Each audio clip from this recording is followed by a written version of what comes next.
সশস্ত্র গোষ্ঠী Arakan Rohingya salvation আর্মির আরসা প্রধান আতাউল্লাহ আবু আম্মার জুনুনি চট্টগ্রামের মাছ ব্যবসায়ী পরিচয়ে নারায়ণগঞ্জের সিদ্ধিরগঞ্জের বাসা ভাড়া নিয়ে বসবাস করতেন। সেখানে তার সহযোগীদের নিয়মিত যাতায়াত থাকত। চিকিৎসার জন্য থাকার কথা বলে গত ২০ নভেম্বর সিদ্ধিরগঞ্জের ভূমিপল্লী আবাসিক এলাকার ৬ নম্বর সড়কের ১০তলা ভূমিপল্লী টাওয়ারের ৮তলার ফ্ল্যাটে ভাড়া নেন। গত প্রায় ৪ মাস ধরে সেখানে থাকতেন। ওই ফ্ল্যাট থেকে আতাউল্লাহ সহ ৬ জনকে গ্রেপ্তার করা হয়। ফ্ল্যাটের বাসিন্দারা বলছেন, অসুস্থতার কথা বলে চিকিৎসা নেওয়ার অজুহাতে ফ্ল্যাটে ওঠেন আতাউল্লাহ। তার ফ্ল্যাটে প্রায় সময় আত্মীয় পরিচয়ে একাধিক নারীসহ বিভিন্ন ব্যক্তি যাতায়াত করতেন, কিন্তু কখনো ফ্ল্যাটের বাসিন্দাদের সঙ্গে কথা বলতেন না আতাউল্লাহ। গত সোমবার দিবাগত রাত ২টার দিকে ভূমিপল্লী টাওয়ারের ৮তলার ফ্ল্যাট থেকে আতাউল্লাহ পরিবারের সদস্য ও সহযোগী সহ ৬ জনকে গ্রেপ্তার করে র্যাব। এ সময় আতাউল্লাহর শিশু সন্তানরাও ছিল। একই দিন ময়মনসিংহ নতুন বাজার এলাকার ১৫তলা গার্ডেন সিটির ১০তলার ফ্ল্যাট থেকে ২ জন নারী ও ১ জন পুরুষ সহ ৪ জনকে গ্রেপ্তার করা হয়। এ সময় তাদের সঙ্গেও শিশু সন্তান ছিল। এ ঘটনায় র্যাব ১১ এর ওয়ারেন্ট অফিসার শাহনওয়াজ বাদী হয়ে সিদ্ধিরগঞ্জ থানায় সন্ত্রাস বিরোধী আইনে একটি এবং অবৈধ অনুপ্রবেশ আইনে আরও একটি পৃথক ২টি মামলা করেন। পৃথক ২টি মামলায় আতাউল্লাহ ৬ জনকে ৫ দিন করে মোট ১০ দিনের রিমান্ডে নিয়ে জিজ্ঞাসাবাদ করছে পুলিশ। তবে ৩ থেকে ৮ বছর বয়সী ৫ শিশুকে গ্রেপ্তার দেখানো হয়নি। তারা মায়েদের সঙ্গে আছেন বলে পুলিশ জানিয়েছে। গত ২০ নভেম্বর আরসা প্রধান আতাউল্লাহ তার কয়েকজন সহযোগীকে নিয়ে ভূমিপল্লী টাওয়ারের ৩তলার একটি ফ্ল্যাট ভাড়া নেন। পরে সেটি ছেড়ে একই ভবনের ৮তলায় ফ্ল্যাট ভাড়া নেন। ভূমিপল্লী টাওয়ারের ১০তলা ভবনের ৩য় তলার ফ্ল্যাটের মালিক চট্টগ্রামের ফল ব্যবসায়ী মোহাম্মদ শাহ আলম। ফ্ল্যাটটির দেখাশোনা করেন তার শ্বশুর হুমায়ুন কবির। তিনি বলেন, গত ২০ নভেম্বর অসুস্থ অবস্থায় ওই ব্যক্তি অর্থাৎ আতাউল্লাহ লাঠিতে ভর করে হুজুর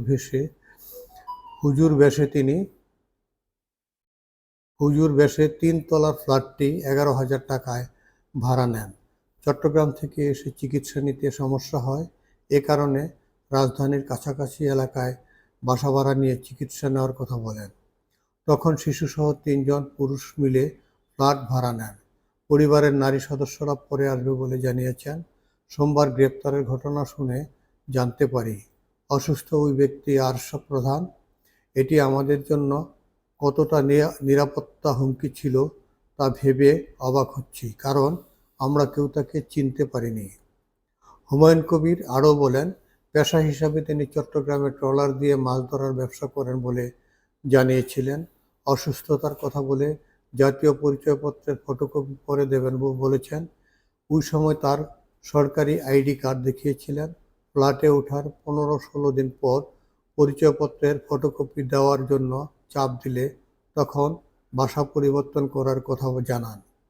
কারণ হিসেবে বড় ফ্ল্যাট প্রয়োজন বলে আমাকে জানান আতাউল্লাহ। ২০ নভেম্বর থেকে ডিসেম্বর পর্যন্ত ২ মাসের ভাড়া দিয়ে ৩তলার ফ্ল্যাট ছেড়ে ৮তলায় ফ্ল্যাটে ওঠেন। ৮তলার ফ্ল্যাটটির মালিক ইতালি প্রবাসী আব্দুল হালিম। সেটি দেখাশোনা করেন তার বেয়াই খোরশেদ আলম। তিনি বলেন, ৩য় তলায় ফ্ল্যাটে ভাড়া থাকায় আতাউল্লাহদের ৮তলার ফ্ল্যাটে ভাড়া দেওয়া হয়েছিল। ৫ ওয়াক্ত নামাজ পড়েন, মসজিদে যান।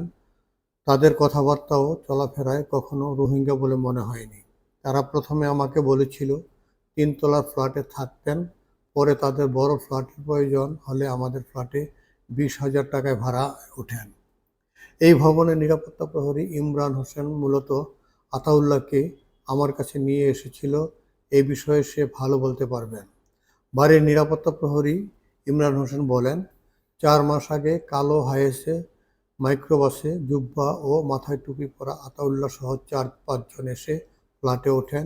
ওই সময় তিনি একজনের কাঁধে ধরে লাঠিতে ভর করে ফ্ল্যাটের উপরে ওঠেন। তারা ফ্ল্যাটেই থাকতেন, কারো সঙ্গে মিশতেন না, প্রয়োজন হলে বাইরে যেতেন। তবে আতাউল্লাহ খুব কম বের হতেন। সময় মতো তারা ভাড়া পরিশোধ করে দিতেন। কয়েকদিন পর পর তাদের আত্মীয় পরিচয়ের লোকজন আসতেন। গত সোমবার বাদ এশা ব্যাটারি চালিত অটোরিকশায় করে আতাউল্লাহর স্ত্রী শাহিনা আক্তার, 2 সন্তান এখানে আসেন। এরপর ওই দিন রাতেই অভিযানে গ্রেপ্তার হন তারা। ইমরান হোসেন আরও বলেন, বাসা ভাড়া নেওয়ার সময় আতাউল্লাহ বলেছেন কাতারে একটি মসজিদের ইমামতি করতেন তিনি। তার সঙ্গে থাকা অন্যরা চট্টগ্রামে মাছ ধরার ব্যবসায় জড়িত। এছাড়া বাসা ভাড়া নেওয়ার সময় একটি বাহিনীর সদস্যের আত্মীয় পরিচয় দিয়েছেন তার সঙ্গে থাকা লোকজন। ফ্ল্যাট পরিবর্তনের বিষয়ে তিনি বলেন, আতাউল্লাহ আমাকে তাদের পরিবারের সদস্য বেশি, তাই বড় ফ্ল্যাট প্রয়োজন। এই কথা শুনে আমি 8 তলার ওই ফ্ল্যাট ভাড়া দিয়ে দিই। ওই ফ্ল্যাটে তাদের পরিবারের 8 জন সদস্য বসবাস করতেন। প্রায় সময় তার বাসায় আত্মীয় পরিচয় নারীসহ বিভিন্ন লোকজন যাতায়াত করতেন। তবে বাসা ভাড়া নেওয়ার সময় জাতীয় পরিচয়পত্রের ফটোকপি চাইলেও দেননি। পরে দেবেন বলেছেন, কিন্তু 3 মাসেও দেননি। দেখা হলেই অসুস্থতার কথা বলতেন, এই জন্য চাপাচাপি করিনি। এদিকে আরশাদ প্রধান আতাউল্লাহ সহযোগীদের নিয়ে গত প্রায় 4 মাস ভবনটিতে অবস্থান করলেও বুঝতে পারেনি অন্য ফ্ল্যাটের প্রতিবেশীরা। ভবনের বাসিন্দাদের সঙ্গে কথা বলে জানা গেছে তারা কারো সঙ্গে মিশতেন না। মাঝে মধ্যে ইমরান নামের একজনকে মসজিদে গিয়ে নামাজ পড়তে ও বাজার করতে দেখেছেন। মাঝে মধ্যে আতাউল্লাহকে চিকিৎসার কাগজপত্র নিয়ে ডাক্তারের কাছে যেতে দেখেছেন। এ ঘটনার পর ওই ভবনের ফ্ল্যাটের মালিকরা বাড়িতে সিসি ক্যামেরা লাগানো শুরু করেছেন। ভবনের 4 তলার ফ্ল্যাটের মালিক মোশাররফ হোসেন বলেন, এত বড় দুর্ধর্ষ সশস্ত্র গোষ্ঠী আরশাদ প্রধান আমাদের ভবনের ফ্ল্যাটে ভাড়া ছিলেন, আমরা কেউ জানতাম না, তাকে কেউ চিনতেও পারিনি। আতাউল্লাহ ও তার সহযোগীরা যদি আমাদের ফ্ল্যাটের সবাইকে জিম্মি করে ফেলতেন তখন আমাদের কি অবস্থা হতো।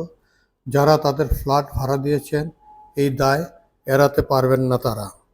সিদ্ধিরগঞ্জ থানার ভারপ্রাপ্ত কর্মকর্তা শাহিনুর আলম বলেন, আরশাদ প্রধান পাহাড় থেকে পড়ে ঘাড়ে ও কাঁধে ব্যথা পান।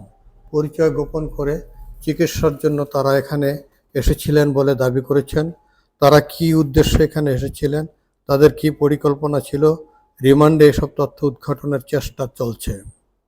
নারায়ণগঞ্জ জেলা পুলিশ সুপার প্রত্যুষ কুমার মজুমদার বলেন, সোমবার রাতে আরশাদ প্রধান আতাউল্লাহ সহ 10 জনকে গ্রেপ্তার করে র্যাব। তাদের বিরুদ্ধে 2টি মামলা রয়েছে। 2 মামলায় তাদের 10 দিনের রিমান্ড হয়েছে। তাদের জিজ্ঞাসাবাদ করা হচ্ছে। জিজ্ঞাসাবাদ শেষে পরে বলা যাবে তারা কেন ওই বাসায় উঠেছেন এবং তাদের কী ধরনের পরিকল্পনা ছিল। Nafiz Ashraf, TNN TV 24।